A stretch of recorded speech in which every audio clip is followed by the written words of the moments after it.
Internet पे समय बर्बाद मत करो। अगर मैं आधा घंटा इंटरनेट देख लूं ना, आधा घंटा सुपाल सिंह जी, तो कम से कम $300 का मटेरियल कंटेंट रेडी कर लूंगा। 30 मिनट देख लूं तो $300 रेडी कर लूंगा। आप उसमें क्या देख रहे हो? आप उसमें क्या मिल रहा है? अगर ये आदत डाल ली तो अमीर नहीं बनोगे। पहले अमीर बनो, फिर इंटरनेट देखना। करोड़ों करोड़ों सेल्स के लोग सिर्फ इसलिए बर्बाद हो रहे हैं क्योंकि इंटरनेट पे वो देख रहे हैं जिससे उनको धन नहीं आता। और ये आदत टूटेगी नहीं, क्योंकि 1 लीटर ब्लैक कलर को व्हाइट करने के लिए 2800 लीटर ब्लैक पे व्हाइट पेंट चाहिए। आप सोचो कितने वर्षों की आदत पड़ी है। व्हाट्सएप चालू हो गया तो मिट ही नहीं रहा, चालू है। फेसबुक चालू है तो चालू ही है। इनसे पैसा नहीं आ रहा है तो क्यों अपने आप को जीवन में व्यर्थ इतना समय बिता रहे हो? आदतों को थोड़ा फोल्ड करो, थोड़ा मरोड़ो और लात मारो। दुनिया के सक्सेसफुल कामयाब लोग जिन्होंने हेल्थ, वेल्थ और हैप्पीनेस कमा ली, पता है उन्होंने क्या किया? पहले डिसीजन लिया और लिए हुए डिसीजन को सही साबित कर दिया। पहले डिसीजन लिया, लिए हुए डिसीजन को सही साबित कर दिया। और आधी से ज्यादा जगत पता है किस चीज में पड़ा है? सही डिसीजन लेंगे, सही डिसीजन लेंगे। अरे तुम कब लोगे? जिंदगी कब फिसलती चली जाएगी। इस चक्कर में मत रहो, पहले डिसीजन ले और लिए हुए को सही साबित कर दो। यही जिंदगी है।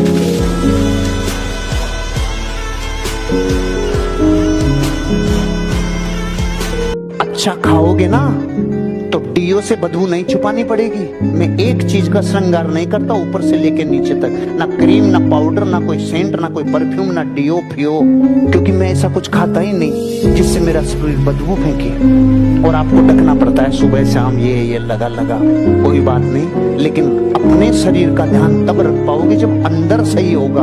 अंदर की मशीनरी ठीक तो बाहर की सुंदरता हमेशा बनी रहेगी। नहीं तो फेयर लवली कितनी लगा लो रे, एक दिन ऐसी सड़ेगी त्वचा, फेयर लवली की माँ भी नहीं बचा पाएगी तेरे को। इसलिए अंदर की सुंदरता ज्यादा इंपॉर्टेंट है बजाय बाहर की।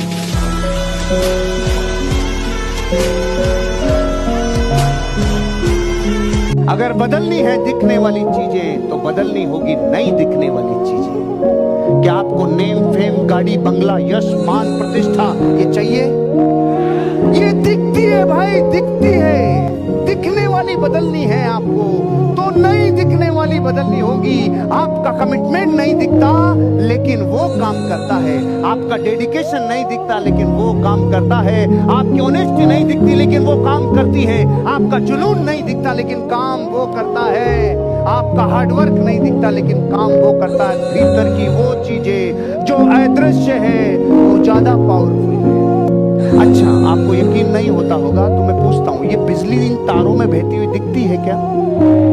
लेकिन छू के देखना, रोम रोम को पता चल जाएगा कि इसमें पावर है कि नहीं है। डॉक्टर आपको हेल्थ की एजुकेशन दे सकता है कि नहीं? इंजीनियर आपको मकानों की एजुकेशन दे सकता है कि नहीं? एक चार्टर्ड अकाउंटेंट आपको अकाउंट्स की जानकारी दे सकता है कि नहीं? एक मिस्त्री मकान बनाने की जानकारी दे सकता है कि नहीं? लेकिन धन की एजुकेशन भारत में नहीं मिलती भैया। भारत सरकार से मैं एक अपील करना चाहता हूं, मैं गवर्नमेंट ऑफ इंडिया को कहना चाहता हूं, जो आज आपको बात कह रहा हूं, कि आपको अपने जीवन में फाइनेंशियल एजुकेशन लेनी होगी, तब जाके आप फाइनेंस की डिसीजन ले पाओगे। इस व्यापार को करना चाहिए कि नहीं करना चाहिए बात के मैटर हैं। पहले तो मैं आपको कहना चाह रहा हूं कि अगर आप अपने जीवन में अपनी पीढ़ियों को सफल बनाना चाहते हो, आपको फाइनेंशियल एजुकेशन लेनी होगी। अब तक भारत की शिक्षा पद्धति ये सिखाई पैसों के लिए कैसे काम करें, पैसों के लिए कैसे काम करें, लेकिन आपको शिक्षा वो लेनी होगी जो ये सिखाए पैसा आपके लिए कैसे काम करे, पैसा आपके लिए कैसे काम करे। अगर मानव के रूप में जन्म मिला है तो आपकी जिम्मेदारी है, ये सोसाइटी ने आपको दिया है, लौटाने की जिम्मेदारी है। परिवार ने आपको दिया है, लौटाने की जिम्मेदारी है। माँ बाप ने आपको दिया है भैया, लौटाने की जिम्मेदारी है। कम्युनिटी ने आपको दिया है, लौटाने की जिम्मेदारी है। मानव जीवन का सबसे परम धर्म है अपनी जिंदगी की जिम्मेदारी को पूरा कर लो। आप एक आदर्श पिता, आदर्श पुत्र, आदर्श बेटा, आदर्श माँ, आदर्श पिता, आप जो चाहो अपना केवल एक काम करके, जब जब जो रोग मिला निभा दे रे, निभा दे। कहानी सुनिए 5वीं क्लास में अधूरी। एक राजा अंगूठा कट गया, मंत्री को बोला मंत्री अंगूठा कट गया। मंत्री ने बोला राजा मस्त है, जो होता अच्छे के लिए।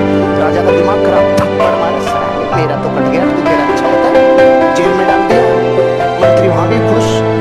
अब ये गया शिकार खेलने, आदिवासियों ने पकड़ लिया, सबकी बली, लेकिन राजा का शरीर खंडित। राजा को छोड़ दिया। राजा वहां से भागा, माफी मांगा, मर गया, रे तूने सही बोला था। इतनी सुंदर क्यों? क्लाइमेक्स तो बाकी है, क्लाइमेक्स बाकी है, अब सुनो। उसने बोला मंत्री मुझे माफ कर दे, तुझे मैंने मारा और तुझे जेल में डाला, मुझे माफ कर दे। मंत्री ने बोला राजा माफी मत मांग, राजा मुझे कोई दुख नहीं, तूने मुझे मारा और जेल में डाला। उल्टा तू अगर मुझे नहीं मारता और जेल में नहीं डालता तो मैं तेरे साथ होता, मेरा कार्यक्रम लग जाता रे, मैं तो सही राज हो जाता। जब आप ग्रो कर रहे होते हैं तो पहाड़ पे चढ़ने जैसा ही है, तो योजना तो बना के चलनी पड़ती है, लेकिन जब पहाड़ पे चढ़ते हो तो कई बातें ऐसी होती है जो योजना में शामिल नहीं होती। अनसर्टेनिटी मिलती है, ट्रेजरी मिलती है, कुछ ऐसा मिलता है जो सोचा भी नहीं था। तो योजना में क्या बनाया जाता है? पहले तो ये योजना बनाई जाती है कि योजना क्या है, और एक योजना ये भी बनाई जाती है जो योजना में शामिल नहीं हो उसके साथ डील कैसे करना। क्योंकि पहाड़ पे जाते हो तो फिसलन होगी, पहाड़ पे जाते हो तो कांटे होंगे, पहाड़ पे जाते हो तो ठोकरें होंगी, पहाड़ पे जाते हो तो कोई सांप, कोई घोड़ा, कोई जीव, कोई जानवर होगा। पहाड़ पे चढ़ते जाए कई प्रकार की अनिश्चितताएं आती है। ऐसे जीवन में कामयाबी की तरफ चढ़ते हो तो कई अनिश्चितताएं आती है जो योजना में नहीं थी, जो प्लानिंग में ही नहीं थी। ऐसे कई उड़ते तीर खुद आते हैं और कुछ को हम इनवाइट करते हैं। इसलिए पहाड़ पर चढ़ते समय अगली चुनौती को ध्यान में रखिए। हारो तो ऐसे हारो जैसे Bharat one day cricket world cup हारा था रे। हारो तो ऐसे हारो कि देश का प्रधानमंत्री आकर आपको बोले तुमने देश का दिल जीता है, चाहे वर्ल्ड कप जीता हो चाहे नहीं जीता हो, तुम देश का दिल जीते हो मेरे भाई।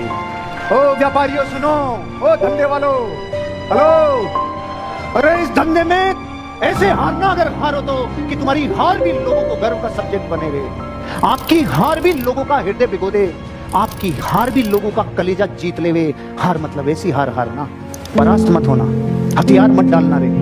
इस धंधे में अगर हारो तो ऐसे हारना आपका परिवार आप पे गर्व करे। इस धंधे में अगर हारो तो ऐसे हारना आपकी टीम आपके ऊपर गर्व करे। इस धंधे में अगर हारो तो ऐसे हारना आपके सारे अपलाइन कहे हम आप पर गर्व करते हैं। इस हार में जीवन का सबसे बड़ा स्वाभिमान छिपा हुआ है। ऐसे हारना मेरे भाई, इसे कहते हैं हार।